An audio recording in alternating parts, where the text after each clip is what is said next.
صلى الله عليه وسلم من وجد ساعة ولم يدهي فلا يقربن مصلنا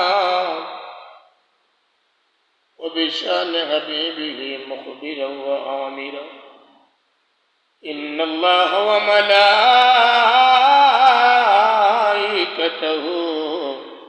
يصلون على النبي يا أيها الذين آمنوا صلوا عليه وسلموا تسليما جرب اللهم صل على سيدنا وعلى آل سيدنا مولانا محبت اللهم صل على مولانا محمد وعلى آل سيدنا مولانا اللهم صل على سيدنا وعلى آل سيدنا مولانا لا إله إلا الله لا إله إلا الله لا إله إلا الله لا إله إلا الله محمد رسول الله صلى الله عليه وسلم একটু জিরো বলি আলহামদুলিল্লাহ আরে জিরো বলি আলহামদুলিল্লাহ কারাম বিদ্যুৎ নেই কারেন্ট চলে গেছে আজ জিলহজ মাসের জিলকত মুবারকের চাঁদের শেষ জুমাবার 27 জিলকত 15 মে পয়লা জ্যৈষ্ঠ 2026 ইংরেজি জিলকত মুবারকের চাঁদের শেষ জুমাবার রব্বে করিম আপনাকে আমাকে জুমার নামাজ আদায় করার জন্য অপেক্ষা করার দ্বীনি আলোচনা শোনার আখিরি নবী মুহাম্মদুর রাসূলুল্লাহ সাল্লাল্লাহু আলাইহি সাল্লামের উম্মত হিসেবে দুনিয়ার জমিনে রব্বে করিম আমাদেরকে বাসার মসজিদ পর্যন্ত আসার নসিব করে দিয়েছেন এর জন্য একটু আমরা মহব্বতের সাথে মন খুলে মনের সবটুকু আবেগ উজাড় করে একটু জোরে বলি আমরা আলহামদুলিল্লাহ আর জোরে বলি আলহামদুলিল্লাহ মুসলিম কারাম আজকে আমাদের আলোচনার বিষয় জিলহজ মাসের প্রথম 10 দিনের ফজিলত ও কুরবানির সূচনা জোরে বলি আলহামদুলিল্লাহ আর জোরে বলি আলহামদুলিল্লাহ কি আলোচনা আজকে আমাদের জিলহজ মাসের প্রথম 10 দিনের ফজিলত ও কুরবানির সূচনা আল্লাহ রাব্বুল আলামিন যদি আমাদেরকে তৌফিক দান করেন তাহলে জিলহজ মাসের প্রথম 10 দিনের ফজিলত ও কুরবানির সূচনা এই বিষয়ে আমরা আলোচনা করার চেষ্টা করবো জোরে বলি ইনশাআল্লাহ আমার মুসলিম কারাম কুরবানি হচ্ছে আল্লাহকে ভালোবাসার একটা চিহ্ন জোরে বলি আলহামদুলিল্লাহ আর কুরবানি তো বুঝতে পেরেছেন ত্যাগ স্বীকার করা কি করা জোরে বলে এদিকে তাকান এদিকে কুরবানি কি করা ত্যাগ স্বীকার করা আপনি আপনার পরিবার থেকে একটা জিনিস যদি আপনি কাউকে ত্যাগ করে দান করেন এটার ফজিলত কি আলাদা ঠিক না বেটি ভাই এটা কুরবানি হচ্ছে কাকে ভালোবাসার চিহ্ন আল্লাহকে যেটা বলেন কাকে একটু কথা বলবেন কাকে ভালোবাসার চিহ্ন আল্লাহকে ভালোবাসার চিহ্ন কুরবানির শব্দটি কাফ রা বা যেটা বলেন কি শব্দ থেকে এসেছে কাফ রা বা এই তিন শব্দ থেকে কুরবানি শব্দটি এসেছে এর অর্থ হচ্ছে গিয়া উৎসর্গ করা। কি করা? উৎসর্গ করা। কি করা? উৎসর্গ করা। হাদিসের ভাষায় এটাকে কি বলে? উদহিয়া বলে। কি বলে? জিরো বলেন। উদহিয়া। কি বলে? উদহিয়া। হাদিসের ভাষায় এটাকে বলা হয় উদহিয়া। বহু বচনে বলা হয় আল আদাহি। আল আদাহি। রাসূলুল্লাহ বলেন, মান ওয়াজাদা সাআত ওয়া লাম ইউদাহি ফালা ইয়াকরাবান্না মুসাল্লানা। যে মানুষের সামর্থ্য আছে, কি আছে? জিরো বলেন। সামর্থ্য আছে কুরবানি করার। কি করার? কুরবানি করার। সে যদি কুরবানি না করে, নবী বলেন ফালা ইয়াকরাবান্না মুসাল্লানা, সে যেন ঈদগাহর ময়দানে না যায়। কি বলে? সে যেন আমার ঈদগাহর ময়দানে না যায়। রাসূল ধমক দিয়ে বলছেন কথাটা।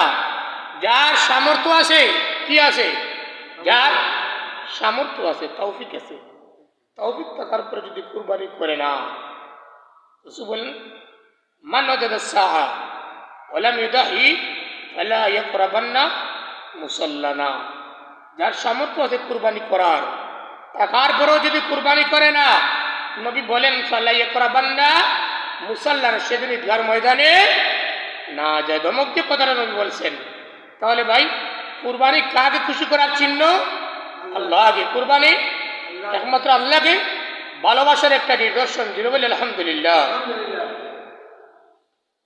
আরবি যে 12 মাস, এটা কার সৃষ্টি? যিনি বলবেন 12 মাস এটা কার সৃষ্টি? যিনি বলেন কার? আল্লাহর সৃষ্টি। এর মধ্যে 12 মাসের মধ্যে আল্লাহ 4টি মাসকে মর্যাদাশীল মাস হিসেবে ঘোষণা করেছেন। যিনি বলি সুবহানাল্লাহ। মিনহা আরবাতুন হুরুম। 4 মাস হচ্ছে শ্রেষ্ঠ। কোন মাস? 4 মাস। জিলকদ, যিনি বলেন জিলকদ, জিলহজ, মুহররম আর রজব। 3 মাস। জিলকদ, জিলহজ, মুহররম, 3 মাস ধারাবাহিক। আর আরেকটা মাস হচ্ছে রাজাবুল মুদর, রজবের মাস। যিনি বলি সুবহানাল্লাহ।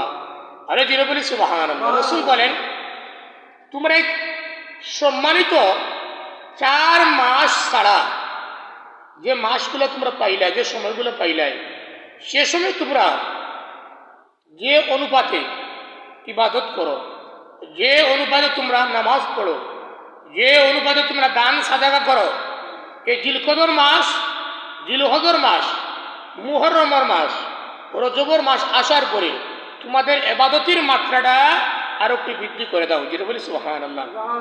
আরে যেটা বলি সুবহানাল্লাহ। আমাদের কি করতে হবে ভাই? ইবাদতের মাত্রা কি করতে হবে?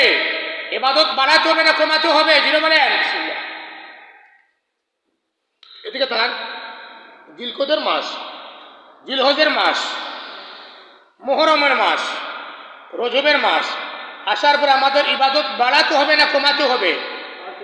বাড়াতে। আমাদের ইবাদত বাড়াতে হবে। 3 মাস 4 মাস আসার পরে আমাদের ইবাদত বাড়াতে হবে। যেন রাসূল বলেন যে তোমরা এই 4 মাস, মিনহা আরবাতুন হুরুম, যে 4 মাস, এই 4 মাস আসার পরে তোমাদের ইবাদতের মাত্রাটা আরো একটু বৃদ্ধি করে দাও। যেটা বলি সুবহানাল্লাহ। আমাদের ইবাদতের মাত্রা কি করতে হবে? আরো বৃদ্ধি করে দিতে হবে। এখন হচ্ছে আমাদের জিলহজ মাসের প্রথম 10 দিনের আমল। এই যে জিলহজের মাস সামনে আসতেছে। কি করে? সামনে আসতেছে। আজকে জিলকদের 27 তারিখ। কয় তারিখ? জিলকদ মাসের 27 তারিখ। আর 3 দিন আছে। এই মাসের কয় দিন আছে? আর 3 দিন। এরপরে জিলহজের মাস আমাদের মধ্যে আগমন করতেছে। রাসূলুল্লাহ বলেন, জিলহজের প্রথম যে দশক, প্রথম দশকের মধ্যে তোমাদের বেশি বেশি যে আমলগুলো করার দরকার, 1 নম্বরে তোমরা বেশি বেশি করে জিকির করো। জিরো বলি সুবহানাল্লাহ। কি করতে হবে? জোরে বলেন, জোরে বলেন, আর একটু জোরে বলেন। জিকিরের মাত্রা আমাদের কি করতে হবে? বাড়িয়ে দিতে হবে। জিকিরের মাত্রা কি করতে হবে? বাড়িয়ে দিতে হবে। রাসূল বলেন, জিলহজের মাস আসার পরে তোমাদের জিকিরের মাত্রা কি করে দিতে হবে? বাড়িয়ে দিতে হবে। 2 নম্বরে, এই যে জিলহজের মাস আসতেছে সামনে, আর 3 দিন বাকি আছে, আমাদের যে কোনো, এদিকে ধান ভাই, যে কোনো নেক আমল, যে কোনো নেক আমল আমাদের অভ্যাস করতে হবে। যেটা বলি সুবহানাল্লাহ। এমনি তো আপনি সারা বছরই কম বেশি কি করেন? নেক আমল করেন। রাসূল বলেন যে আপনি জিলহজের মাস আসার পরে আপনার যে কোনো নেক আমল অভ্যাস করতে হবে। কি করতে হবে? জিরো বলেন, অভ্যাস করতে হবে। যারা নামাজ পড়ে, নামাজটার আর একটু যত্ন সহকারে কি করে, আর একটু মহব্বতে যত্ন সহকারে। যারা তেলাওয়াত করে, তিলাওয়াতটা আর একটু মহব্বতে। যারা তাসবিহ তাহলিল করে, তার আর একটু গুরুত্ব সহকারে মহব্বতের সাথে তাসবিহ তাহলিলটা যেন বৃদ্ধি করে দেয়। জিরো বলি সুবহানাল্লাহ।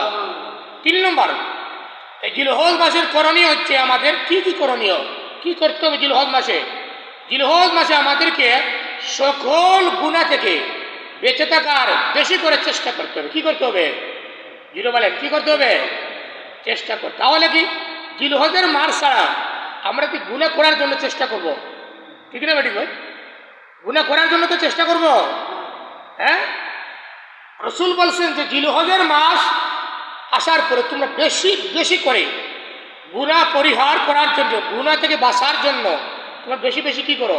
চেষ্টা করো। কিন্তু এই জিলহজের মাস চলে গেলে, মুহররমের মাস চলে গেলে আবার কি আমরা গুনার কাছে ধাবিত হয়ে যাব? বলে না, আবার গুনার কাছে আমরা ধাবিত হব না।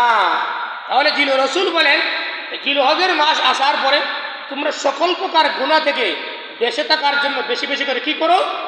চেষ্টা করো। যেটা বলি সুবহানাল্লাহ। 4 নম্বর, এই জিলহজের মাসে আমাদের যে জিনিসটা আমল করার দরকার, পালন করার দরকার, করণীয় আমাদের জন্য, যদি আপনার সামর্থ্য থাকে, কি থাকে? জিরো বলেন, কি থাকে?